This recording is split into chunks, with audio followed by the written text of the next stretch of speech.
नमस्कार दोस्तों, एनसीआर खबर प्राइम टाइम चर्चा में आप सबका स्वागत है। आज हमारा विशेष एपिसोड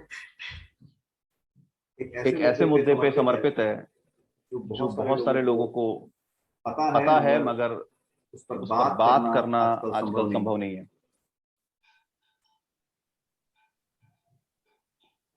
तो मेरे साथ इस डिबेट में आज भारतीय जनता पार्टी से रवि भदौरिया जी हैं, सिंघम फिल्म्स के डायरेक्टर प्रोड्यूसर विक्रांत श्रीवास्तव जी हैं, कश्मीरी पंडित सुरेंद्र कौल जी हैं और पत्रकार राजेश बैरागी जी हैं। आज का जो मुद्दा है बेसिकली एक फिल्म आ रही है पहली बार कश्मीरी पंडितों के ऊपर। कश्मीर में जो 1990 के दशक में अत्याचार हुए उसको जगाती हुई या उसको दिखाती हुई पहली बार कोई फिल्म आ रही है। ऐसे में 2 दिन पहले जब उसका ट्रेलर आउट हुआ तो इसको लेकर तमाम तरीके की बातें होने लगी कि क्या यह फिल्म इस समय जरूरी है, क्या इस तरीके की फिल्मों का बनना जरूरी है जिससे इतनी हिंसा या इतनी बातें दिखाई जाएं, या हम सिर्फ उनको कहानियों को छोड़ दें, या कश्मीरी पंडितों की तरफ से जो उनकी आवाजें हैं उनको दिखाने का ये प्रयास है। तो मैं इसमें ओपनिंग कमेंट अगर चाहूंगा तो सबसे पहले मैं सुरेंद्र कौल जी को लाऊंगा। सुरेंद्र कौल जी, आपने ये ट्रेलर देखा और आपको क्या लगता है कि ये सही है, गलत है, क्या है? इसको देख के क्या लग रहा है? ट्रेलर को देखने के बाद ये बात तो सही है कि जो इसमें आने की कोशिश की गई है इस फिल्म में, कश्मीर फाइल्स में, वो मैक्सिमम मतलब पूरी कोशिश है कि कश्मीरी विस्थापितों की संवेदना को लोगों के सामने दर्शा, लोगों के सामने रिवील किया जाए। बहुत अरसा हो गया, 32 साल हो गए हैं इस इंसिडेंट को शुरू हुए। अब इतने अरसे के टाइम के बाद मैक्सिमम लोग जो हिंदुस्तान में है या हिंदुस्तान से बाहर भी है, वो इस बात को तकरीबन भूल ही गए हैं।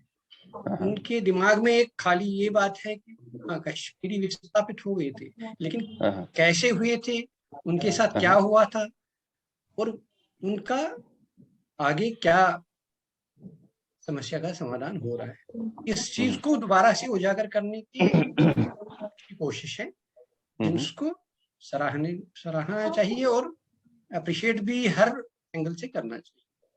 लेकिन कौल साहब, ये जो दुखद घटनाएं हैं इनको भूलना जरूरी है या इनको बार बार कुरेदना जरूरी है? मतलब मैं एक सवाल पूछ रहा हूँ सर। बार बार कुरेदना ही जरूरी है जी, बस कर्म ही आदमी को लक्ष्य तक पहुंचाता है। अगर हम भूल गए तो that means there is no charm in life, that's almost dead. क्योंकि आने वाली पीढ़ी शायद इस चीज को समझ नहीं पाएंगे, जान नहीं पाएंगे जब तक न उनको हम इसके बारे में बताएं क्या हुआ था, कैसे हुआ। जी, लेकिन जितनी हिंसा या जितनी चीजें इसमें दिखाई जा रही हैं या जितना कुछ है, ये सत्य के करीब है आपको लग रहा है जो ट्रेलर में है, या ये फिक्शन है? मैं इसको मेरे नजरिए से तो सत्य के करीब है, लेकिन बहुत कम है। सत्य इससे और भी ज्यादा भयानक है, जिसको दर्शाना मुमकिन नहीं है। संवेदना को प्रकट करना, फिल्मी रूप में पर्दे के ऊपर उतारना मतलब मुमकिन कार्य नहीं है, मुमकिन काम नहीं है। ये एक कोशिश है कि उसके करीब पहुंचा जाए। सत्य ये नहीं है, सत्य इससे और भी भयंकर है। तो आपको क्या लग रहा है, मतलब कश्मीरी पंडित इस फिल्म के आने से थोड़ा सा रिलैक्स फील कर रहे हैं या थोड़ा ये मान रहे हैं कि चलो उनकी बात कोई बता रहा है, या ये लग रहा है कि इससे देश में माहौल बिगड़ेगा? रिलैक्स तो नहीं है, लेकिन एक चीज एक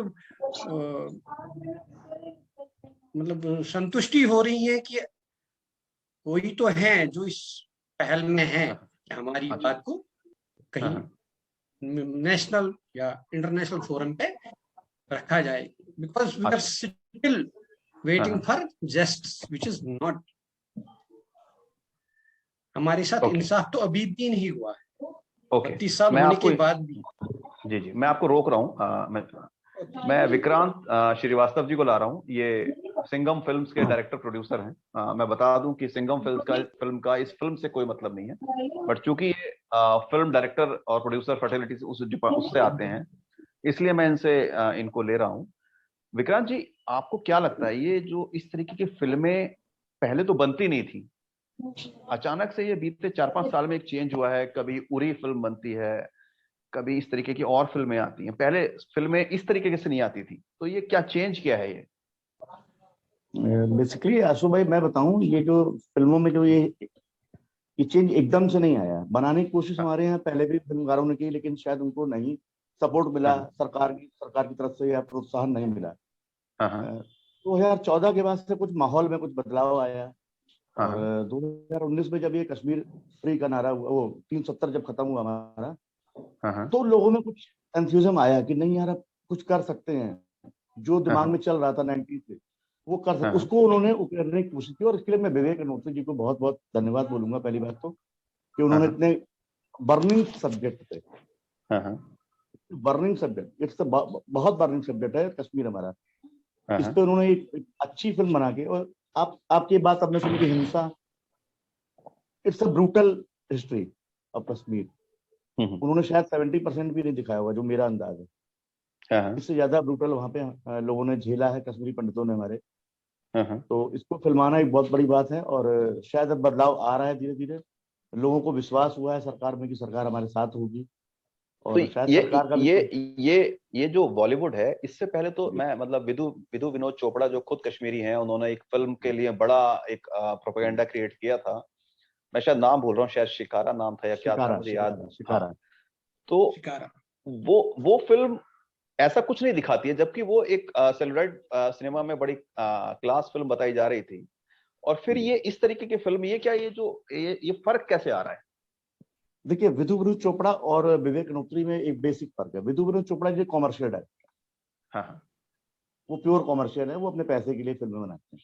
उनको नहीं, बट इतिहास से ये उनसे फिल्म कोई भी मतलब, कमर्शियल फिल्म ही है, ये डॉक्यूमेंट्री नहीं है कॉमर्शियल फिल्म है ये। लेकिन इतिहास हाँ इतिहास के साथ है। देखिए फर्क होता है।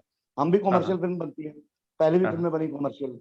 हम्म, हरिश्चंद्र बनी, बहुत सारी जी फिल्में जी कॉमर्शियल बनी है। लेकिन हाँ एक हाँ सच्चे इतिहास को दर्शाना, ये हर फिल्मकार जी की जी बस की बात नहीं होती है आशु भाई। और इसके लिए हाँ हाँ रियली हमको सपोर्ट करना चाहिए विवेक हाँ विवेक हाँ भाई साहब का। हाँ और हाँ। उन्होंने एक हिम्मत की। और इस बीच में मैं एक फिल्म और बताऊंगा, एक फिल्म और बनी थी, मुझे नाम नहीं याद आ रहा, वसीम रिजवी साहब ने बनाई थी अयोध्या को लेके, अयोध्या और नहीं कश्मीर को जोड़ा था हाँ उन्होंने। बिल्कुल, मैं जानता हूँ, वसीम रिजवी ने है ना, बनाई, हाँ, है लेकिन ना। उस फिल्म का जो कैनवास था वो इतना परफेक्ट नहीं है जो फीचर फिल्म लग रही है। वो एक तरीके से ऐसा लगता था जैसे आप जो है एक डॉक्यूमेंट्री हाँ, उन्होंने बना दी, ऐसा कुछ था। भोजपुरी फिल्म देख रहे हो, ये एक हाँ, बहुत बड़े कैनवास पे बन रही है।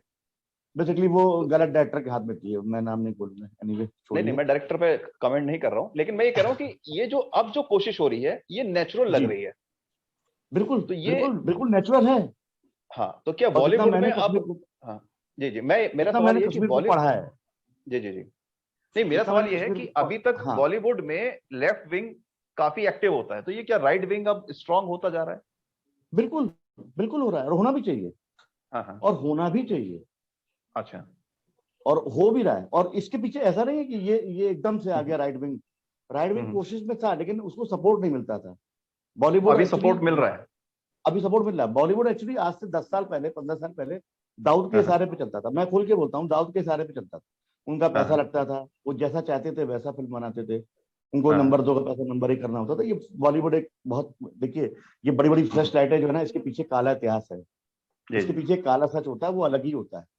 Okay okay. हमको लाइट तो दिखती है परफेक्ट। मैं यही रोक रहा हूँ विक्रांत भाई आपको। जी मैं रवि भदौरिया जी को ला रहा हूँ इस डिबेट में। रवि जी अपना माइक ऑन कर लीजिए। जी हाँ जी प्लीज। जी भाई साहब। रवि जी, ये एक बड़ा एक अद्भुत चेंज है, अद्भुत बदलाव है। और इस बदलाव की वजह क्या है? मैं जानता हूं आप भाजपा से हैं, तो शायद आप कहें कि जब से हमारी सरकार बनी है, बट ये क्या इतना ही सच है?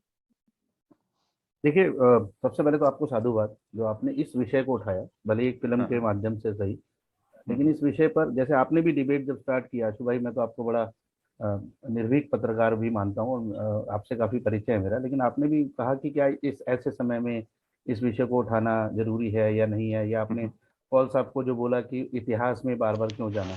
तो देखिए जी, दो जी। चीजें हैं, हाँ, हाँ। दो चीजें हैं। वो कौम बड़ी बदनसीब होती है जिसका इतिहास नहीं होता, जी, जी, जी। लेकिन वो कौम उससे भी ज्यादा बदनसीब होती है जिनका इतिहास होता है लेकिन वो उस इतिहास से सबक नहीं लेता। तो जी, ये जी। कौल साहब ने बिल्कुल सही कहा, बार बार उस चीज को हमें याद करना चाहिए। हम उस कबूतर की भांति नहीं रह सकते जो सामने हम्म, से आती हुई बिल्ली को देखकर अपनी आंखें बंद कर लेता है कि अब तो मुझे दिख नहीं हम्म। रही है, मुझे खाएगी नहीं। जी, तो जी, जी।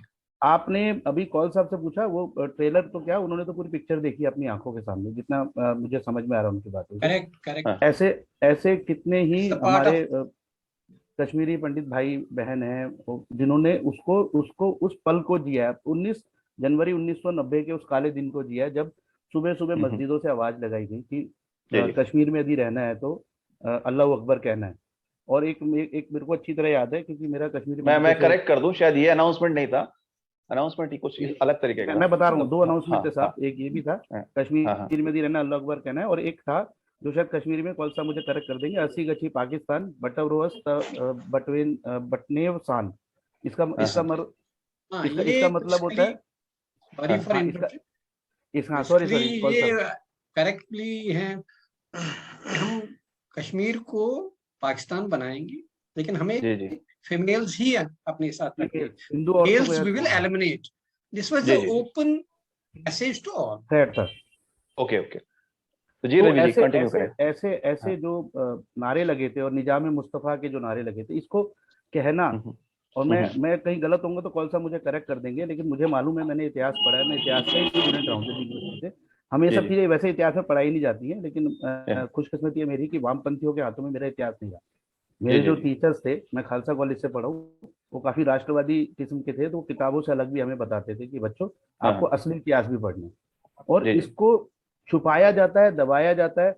ये जिहाद है साहब, ये जिहाद है। इस्लामिक कट्टरपंथी जो आतंकवाद है पूरे विश्व जिससे पीड़ित है, वहां से बड़े ही सुनियोजित तरीके से इनको निकाला गया। पंडित टीकाराम तपलू की सबसे पहले हत्या हुई थी, उससे लेके आज तक माखनलाल बिंद्रू जी की भी। हाँ, अगर हाँ। मैं कहीं गलत होऊंगा, मैं फिर बोल रहा हूँ, कौल साहब को मुझसे ज्यादा मालूम है, मैं तो बहुत करेक्ट, बिल्कुल उसका सही, बिल्कुल एक सही परसेंट आप। भी नहीं बता पा रहा हूँ। उनको सरेआम जी, जी। गोलियों से भून दिया गया था, टीकाराम टपलू जी को, पंडित जी को। और उस लेकिन पे लेकिन कोई लेकिन रवि कोई जी, केस मैं भी नहीं रोक रहा हुआ हूँ। साहब। नहीं, नहीं, रवि जी, जब भी कश्मीर का जिक्र आता है तो एक जो लेफ्ट विंग है, मैं लेफ्ट विंग इसलिए स्पेसिफिकली कह रहा हूँ, जब मैं लेफ्ट कह रहा हूँ तो वो अल्ट्रा लेफ्ट होता है। तो जो लेफ्ट विंग है उसने हमेशा एक नैरेटिव करा है कि जब कश्मीर हुआ तो सरकार भाजपा की थी। नहीं नहीं साहब, देखिए, अलाइस हाँ, था।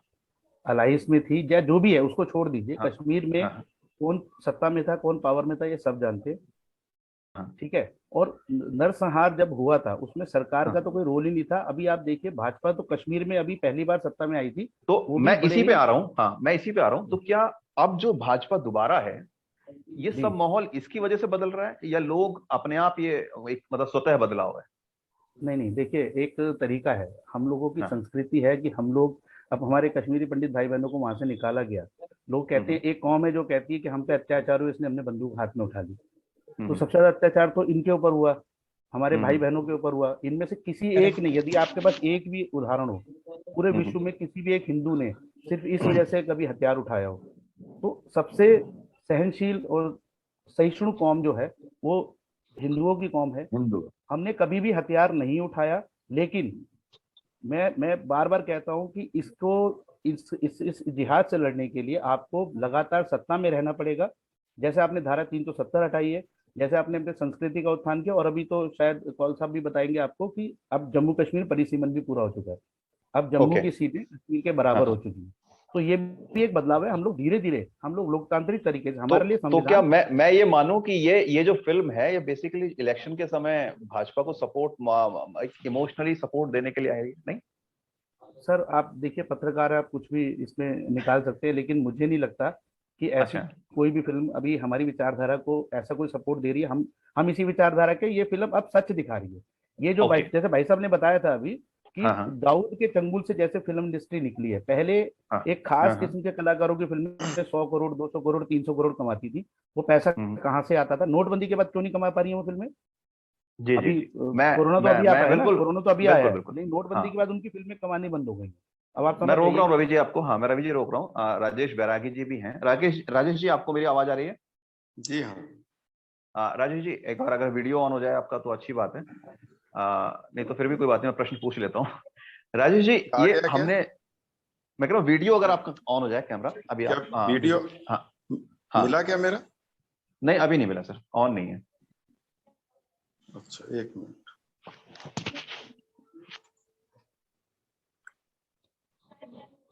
हाँ जी, आ गया? आ गया आ गया आ गया। तो राजेश जी, मेरा जो सवाल है, आप इतनी देर से इन चारों लोगों की बात सुन रहे, तीनों लोगों की बात सुन जी रहे हैं, सॉरी, हम चारों लोगों की बात सुन रहे हैं। जी आपने, मैंने आपको जितना देखा है, पढ़ा है, मैं जानता हूं मानवीय संवेदनाओं और ऑप्रेस्ड और ऑपरेट, इस पे जी आपका बड़ा, मतलब एक, जिसको कहते हैं कि गंभीर तौर पे आप चिंतन करते हैं इन बातों पर। जी तो ये जो फिल्म का ट्रेलर आया है, जी। इससे आपको क्या लग रहा है? पहले तो मैं आपको धन्यवाद दूं कि आपने मुझे मौका दिया, जी जी और दूसरी बात ये है कि ये ट्रेलर है, जी। और ट्रेलर अक्सर जो है वो खास दृश्यों को हाँ मिलाकर बनाया जाता है। तो अभी फिल्म बाकी है, हाँ हाँ, बिल्कुल सही अभी बात। हमें फिल्म देखना बाकी है हाँ कि हाँ वास्तव में डायरेक्टर या कहानीकार ने हाँ कोशिश क्या की है।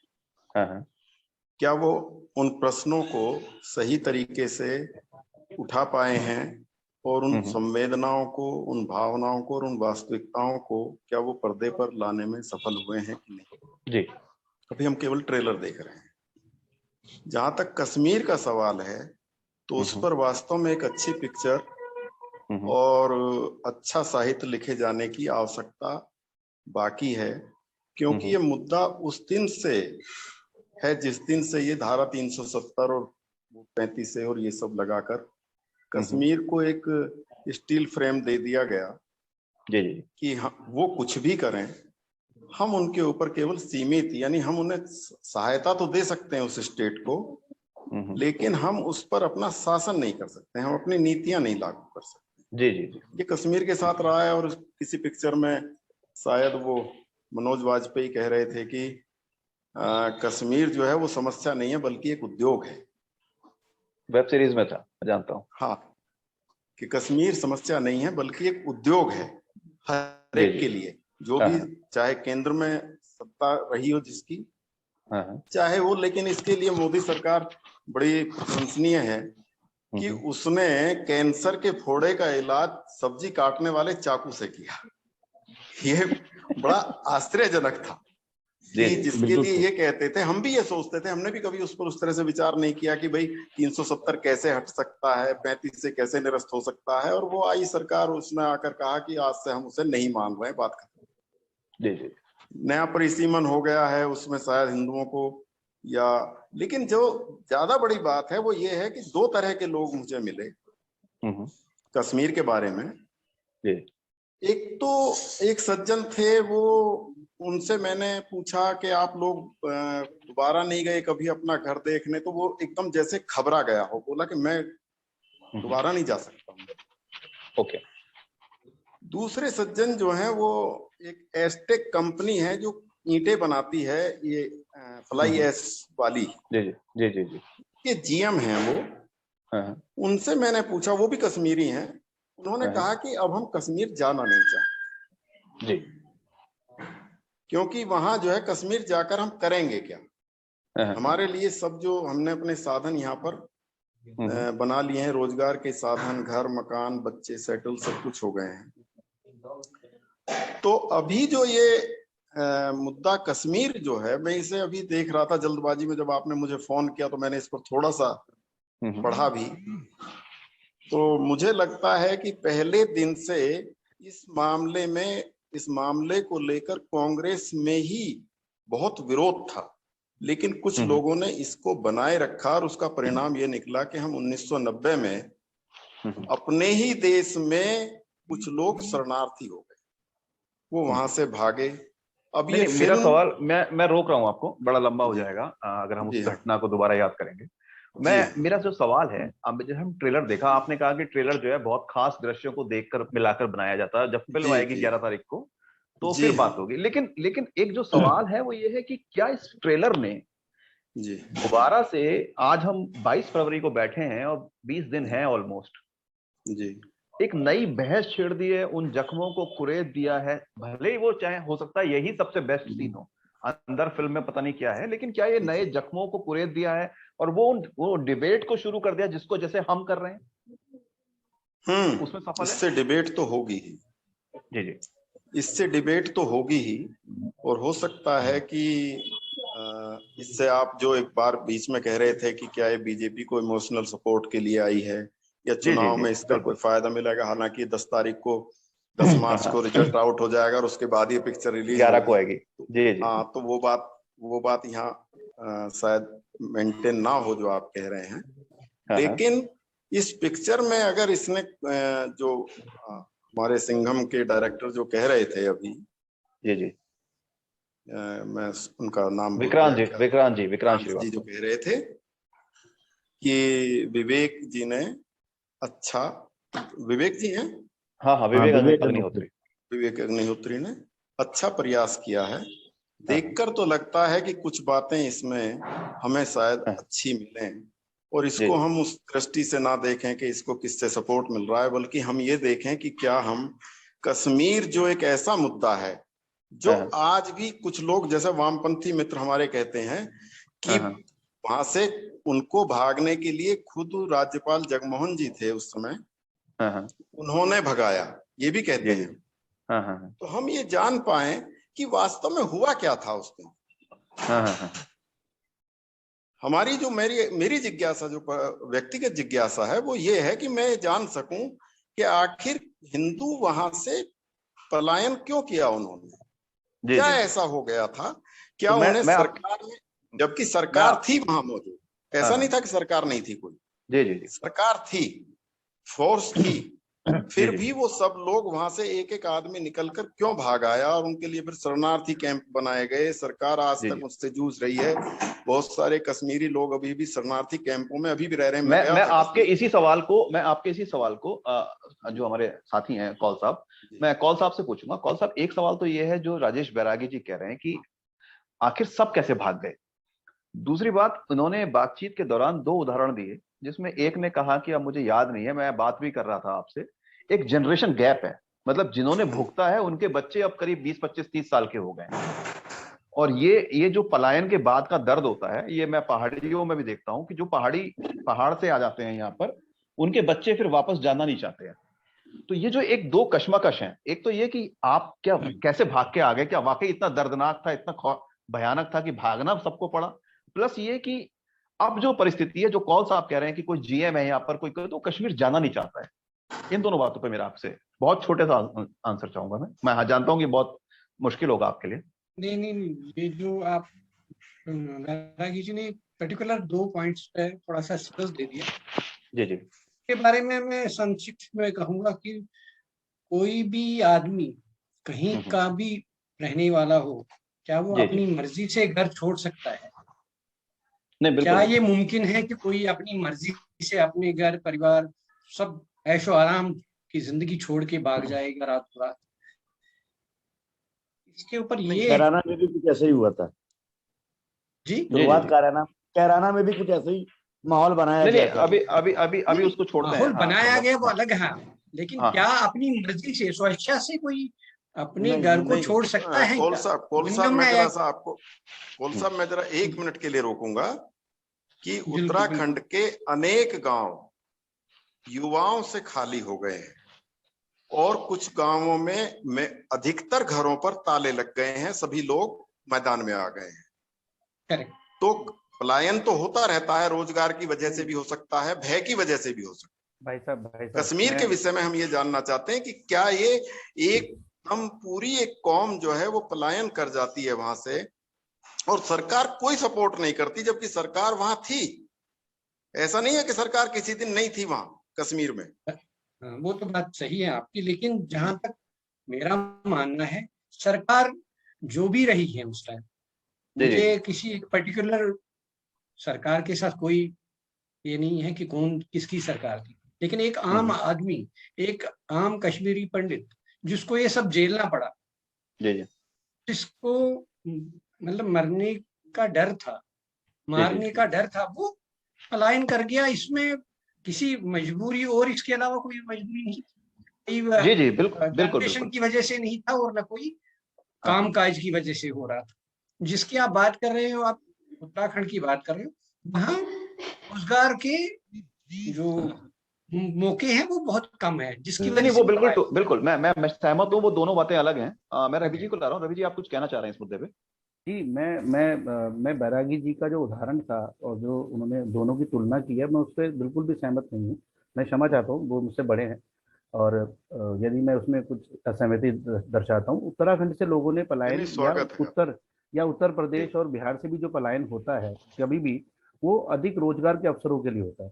लेकिन कश्मीरी बिल्कुल। पंडितों की स्थिति बहुत अच्छी थी। मैंने देखा है भाई साहब, मैं मेरा कश्मीर से बहुत पुराना नाता रहा है। मेरे पिताजी बिल्कुल का बात पूरा सही बिजनेस है। कश्मीर में। बहुत बड़े बड़े घर, बहुत अच्छे संभ्रांत परिवार और बहुत ही आर्थिक स्थिति बहुत अच्छी रवि थी। जी, मैं जानना उनको चाहता डरा हूँ। के धमका के, हाँ भाई साहब, वही वही मैंने अभी अभी जी शायद आप उस टाइम कनेक्ट नहीं होंगे। मैंने बताया कि जब आपके मस्जिदों से नारे लग रहे थे कि अपनी अपनी औरतें यहाँ छोड़ जाओ और हम इसको पाकिस्तान बनाएंगे, हिंदू मर्द यहाँ से चले जाए नहीं तो उनको मार दिया जाएगा, और लगातार आप मार रहे हैं और तो महिलाओं के साथ रेप कर रहे हैं लाखों। मैं भाई साहब आपको बताऊं तो 15% के करीब 1941 के सेंसस में हिंदू थे कश्मीर घाटी में, जो आज 0.1% है। करेक्ट। 75,000 से ज्यादा घर, परिवार परिवार 75,000 से ज्यादा परिवार कश्मीर घाटी में थे अकेले। आसपास के जी मैं क्षेत्रों की तो बात ही नहीं करा। वहां पे 5,000 से भी कम परिवार है जिसमें शायद अब कश्मीरी पंडित रह रहे हैं। तो वो वापस मैं आना चाहते हाँ हैं, मैं नहीं चाहते हैं, जी जी आपने जी, मैं उनको रवि जी रोक भगाया रहा है। हूँ। मैं जी जी, मैं रवि जी रोक रहा हूँ अभी।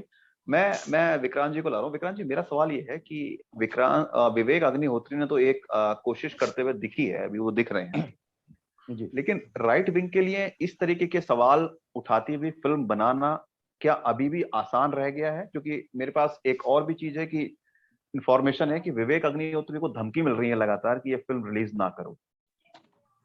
तो क्या अभी भी फिल्म बनाना राइट विंग के लिए इस तरीके के मुद्दों पे आसान काम है? क्योंकि अगर मैं ये देखूं तो अभी बीते दिनों एक हिजाब कंट्रोवर्सी हुई और उस पर जिस जिसने कमेंट करा उनके 2-3 जगह कर्नाटक में मर्डर हो गए हैं। तो क्या ये अभी बड़ा, अभी इस सरकार के होने के बावजूद भी सेफ है या ये अभी भी अनसेफ है? क्या है ये नहीं, बिल्कुल बिल्कुल आशु, मैं आपकी बात से बिल्कुल सहमत हूँ।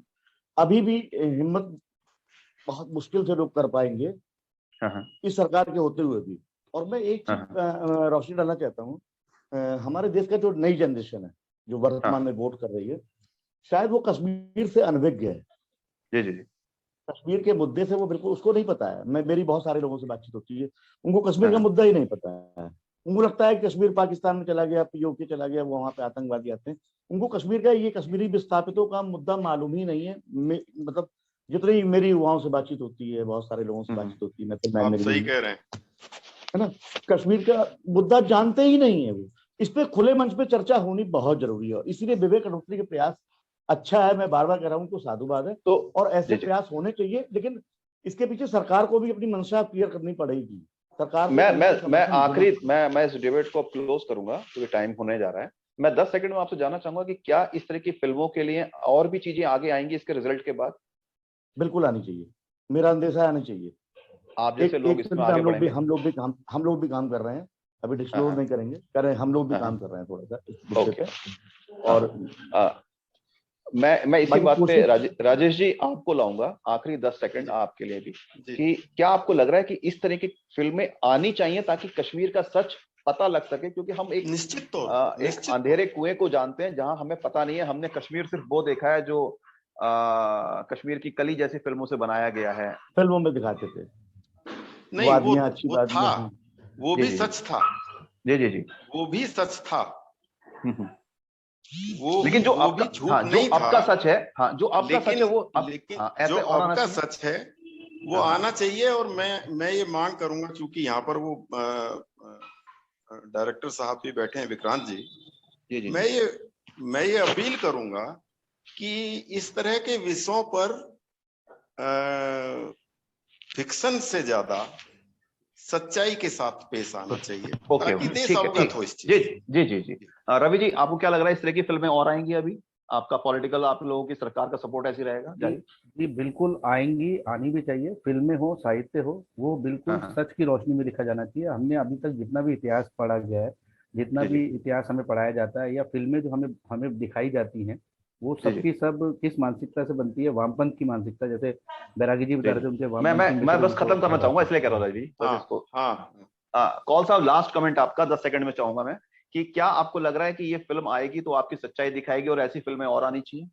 जरूर मेरा ये मानना है कि ऐसी जी जी फिल्में हमारी वेदना को दर्शाने वाली जो फिल्में बन रही है वो आनी चाहिए, बार बार आनी चाहिए, ताकि लोगों के दिलो दिमाग पे इसका पूरा इम्पैक्ट और पता लगे उस ओके जनरेशन को भी जो जो इस टाइम के बाद पैदा हुए हैं, ओके सर, जिनको ओके ओके, इस जी जी जी जी सर, जी सर, कॉल सर। मैं इस चर्चा को आज यहीं विराम दूंगा, और ये चर्चा अभी रुकेगी नहीं, क्योंकि मुझे पता है कि जैसे जैसे ये फिल्म का ट्रेलर और लोगों के पास जाएगा, वैसे वैसे ये चर्चा बढ़ती जाएगी और तमाम बातें आएंगी, सच झूठ फिक्शन, और तमाम बातें आएंगी, लेफ्ट विंग राइट आशु, विंग। मैं एक बात और कहना चाहूंगा। जी आशु, जी जो मुझे अंदेशा है कि इस फिल्म को लेके अब इंटरनेशनल चर्चा होगी, आप देखिएगा आने जी जी वाले जी, समय में मैं आपको वही कह रहा विश्वव्यापी हूँ, मैं चर्चा क्लोज कर मिलेगी। रहा हूँ क्योंकि टाइम क्लोज हो रहा है।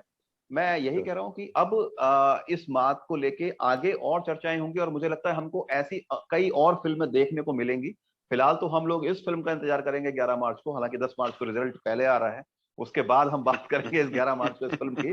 और हो सकता है दोबारा हाँ चर्चा करें कि फिल्म में क्या है, जैसा कि बैरागी जी ने कहा कि ये ट्रेलर है, सच कुछ और भी हो सकता है, लेकिन अगर ट्रेलर ऐसा है तो हो सकता है सच कुछ और बेहतर हो। तो हमारी उम्मीद है, और हम इसी चर्चा को आज यहीं विराम देते हैं। नमस्कार। धन्यवाद। नमस्कार।